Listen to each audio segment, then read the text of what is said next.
করে আমাদের উত্তরবঙ্গে যেমন ধরেন আপনার নওগাঁ, বগুড়া, জয়পুরহাট, এইসব অঞ্চলের মানুষ আমরা এই তরকারিটা সব থেকে বেশি খাই।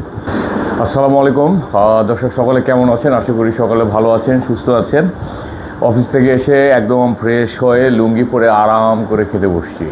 তো আজকে যে খাবার মানে খুবই মজার একটা খাবার আমাদের, সেটা হচ্ছে আমি বলি, এইটা হচ্ছে আপনার রুই মাছের তরকারি। এই যে এটা দেখেন, রুই মাছ আর হচ্ছে আপনার করলা আলু দিয়ে এই যে তরকারি দেখেন, মজাদার। এটা আমাদের উত্তরবঙ্গের বেশ জনপ্রিয়, এবং ঝোল দেখেন, বেশ মজার ঝোল, দেখছেন, চমৎকার। আর এখানে তো দেখেন এই যে শসা নিয়ে রাখছি, দেশি শসা। এটা হচ্ছে আপনার কলমি শাক ভাজি, এটা কলমি শাক ভাজি দেখতে পাচ্ছেন, আপনার কাঁচামরিচ, ঠিক আছে, অত্যন্ত লোভনীয় একটা খাবার। আর এটা তো ভাত, এখন পরিমাণ মতো ভাত উঠাই নিচ্ছি প্লেটে, দেখেন। আর দর্শক বলে রাখি, আমার চ্যানেলে যারা আপনারা নতুন তারা অবশ্যই সাবস্ক্রাইব করবেন। আমি খুব সাদামাটা ভিডিও করি, খুবই সাদামাটা। আপনারা যারা আমার সাথে আছেন তারা দেখতে পান, আমি কোনো এডিট করি না, তেমন কোনো থাম্বনেল ওইভাবে তৈরি করি না। আমি খুব সাধারণ মানুষ, খুব সাধারণভাবে আমি ভিডিও বানাতে পছন্দ করি। আমার ফেসবুকের যে ভিডিওগুলো সেটাও সেরকমই আর কি, ঠিক আছে। তো যদি আমার ভিডিও ভালো লাগে থাকে তাহলে অবশ্যই সাবস্ক্রাইব করবেন, আর সাবস্ক্রাইব করে বেল আইকনে ক্লিক করবেন নোটিফিকেশান পাওয়ার জন্য, আপডেট ভিডিওর জন্য।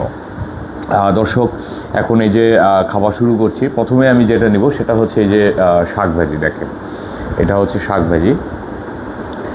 আমার তিন বেলায় শাক মানে খুব মানে ভালো লাগে তিন বেলায় খেতে।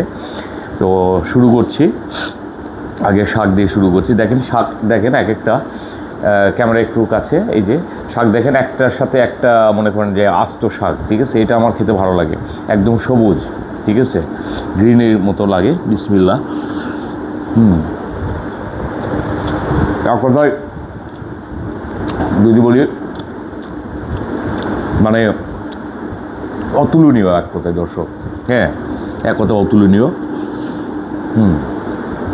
মানে সেরকম মজাদার। আর এটা সাথে আবার নিচ্ছি এখন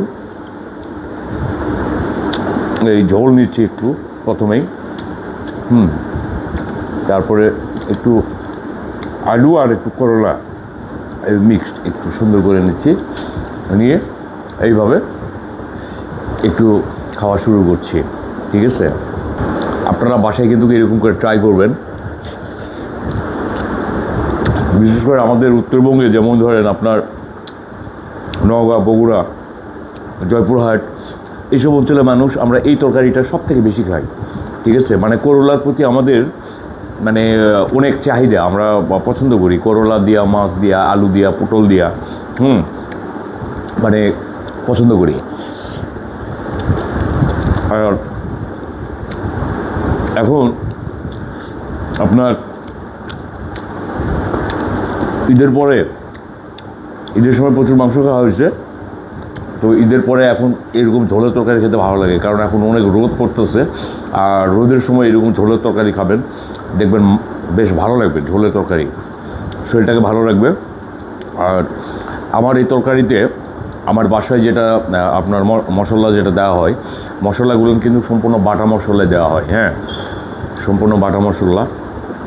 আপনার আমার গ্রামের বাড়ি থেকে নিয়ে আসা এগুলো। এখন মাছ নিতেছি, একটা চাকা নিতেছি আমি প্রথমে, এই যে দেখেন, এই মাছের এক পিস চাকা। একটু আবার একটু আলু ঝোল নিলাম, বেশ এতটাই মজাদার। এই যে ঝোল দিয়া, আলু দিয়া মেখে এইভাবে যে খাচ্ছি, মানে কি বলবো, এত টেস্ট, মানে ভাষায় এক কথা প্রকাশ করা যাবে না, সেরকম টেস্ট। হ্যাঁ, মানে প্রত্যেকটা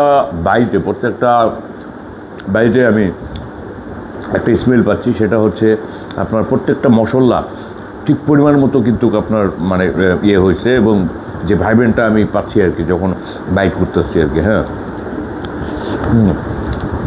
প্রচুর মানে সেই স্বাদ এক কথায়, বেশ ভালো।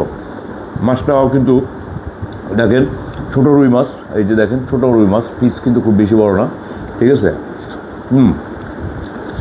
আমরা কিন্তু মাছ কিন্তু আপনার ভেজে খাই না, ঠিক আছে, ভালো লাগে না। কারণ মাছ খাবো হচ্ছে মাছ তেলানি করে, মাছটা সুন্দর করে আপনার কেটে তারপরে আপনার সম্পূর্ণ মশলা তেল দিয়ে পেঁয়াজ দিয়ে মাছটাকে সুন্দর করে কষায় নিতে হয়।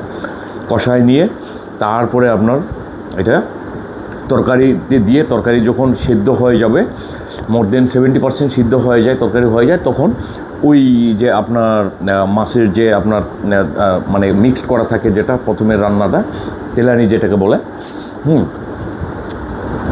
যখন ওই মাছের ঝোল সহ তখন তরকারিতে ঢেলে দেওয়া হয়। মাছটা ভেঙে যায় না, আস্ত মাছ থাকে এবং বেশ ভালো লাগে তরকারি। দর্শক, যেটাই হোক, আমার ভিডিওটা যদি ভালো লেগে থাকে তাহলে অবশ্যই সাবস্ক্রাইব করবেন, কমেন্ট করবেন, বেশি বেশি করে সাবস্ক্রাইব করবেন। আমি চেষ্টা করব আপনাদেরকে আরও সুন্দর সুন্দর ভিডিও দেওয়ার জন্য। তো আজকে এই পর্যন্তই। সকালে ভালো থাকবেন, সুস্থ থাকবেন এবং আপনার পরিবারকে ভালোবাসবেন। আল্লাহ হাফেজ।